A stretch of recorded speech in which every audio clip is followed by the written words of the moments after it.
भारत और कनाडा के बीच खालिस्तानी आतंकी हरदीप सिंह निज्जर हत्याकांड को लेकर के शुरू हुआ विवाद दिन प्रतिदिन गहराता जा रहा है, जिस वजह से भारत और कनाडा के रिश्तों पर असर पड़ रहा है। न केवल कारोबार बल्कि दूसरे क्षेत्रों में असर पड़ने की बात कही जा रही है। आलम यह है कि कनाडा के साथ हमारे रिश्ते खराब होने से इंडियन आर्मी का स्ट्राइकर आर्मड गाड़ियां खरीदने का जो प्लान है वो खटाई में पड़ सकता है, ये जानकारी मिल रही है। दरअसल ओंटारियो निर्मित स्ट्राइकर बख्तरबंद गाड़ियों की खरीद पर संशय की स्थिति पैदा हो गई है। General dynamics land system Canada यानी GDLSC इसका निर्माण करता है। रिश्तों में खटास से स्ट्राइकर आर्म्ड गाड़ियां खरीदने का प्लान जो है वो प्रभावित हो सकता है। खरीद प्रक्रिया को आगे बढ़ाने को लेकर के कोई फिलहाल निर्णय नहीं हुआ है। असल में भारत और अमेरिका मिलकर के मिलिट्री सामान बनाने की बात कर रहे थे, जिसमें ये स्ट्राइकर गाड़ियां भी शामिल थी। जून में एक अमेरिकी ऑफिसर ने कहा था कि इस बारे में बातचीत शुरुआती दौर में है, लेकिन अमेरिका जल्द ही इंडियन आर्मी को स्ट्राइकर गाड़ियों की ताकत दिखाएगा।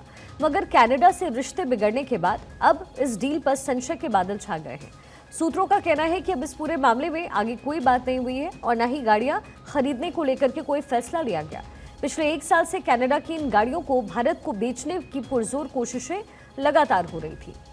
पिछले एक साल से चल रही थी ये कवायद। प्रोजेक्ट को आत्मनिर्भर भारत पहल का हिस्सा बताया जा रहा था। पहले कनाडा से सीधे कुछ गाड़ियां खरीदी जाती, बाद में कनाडा की कंपनी GDLSC के साथ मिलकर के भारत में ही इसका निर्माण होता। लेकिन भारत की अपनी रक्षा कंपनियों को ये बात रास नहीं आ रही थी। उनका कहना था कि उन्होंने इसी तरीके की गाड़ियां बनाने में अपनी पूंजी और मेहनत लगाई है और अब विदेशी कंपनी को मौका देना सही नहीं होगा। दरअसल भारत के पास विकल्प है। आपको जरा विकल्प के बारे में भी बताते हैं कि कौन कौन से वो विकल्प हैं।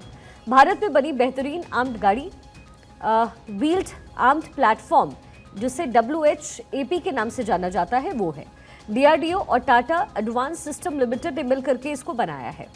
कुछ WHAP गाड़ियां पहले ही सेना लद्दाख में इस्तेमाल कर रही हैं। इतना ही नहीं, मोरक्को ने भी भारत से ये गाड़ियां खरीदने का फैसला किया है। मोरक्को के कैसाब्लांका शहर में एक नया कारखाना भी लगाया जा रहा है, ये जानकारी भी मिली है। तो कुल मिलाकर के कनाडा से रिश्ते खराब होने के बाद अब ये देखना दिलचस्प होगा कि भारत सरकार स्ट्राइकर गाड़ियों के मामलों में क्या फैसला लेती है। कहा यह भी जा रहा है कि वो अपनी रक्षा कंपनियों का साथ देगी या फिर विदेशी कंपनियों के साथ समझौता करेगी। इस पर अभी संशय की स्थिति लगातार बनी हुई है।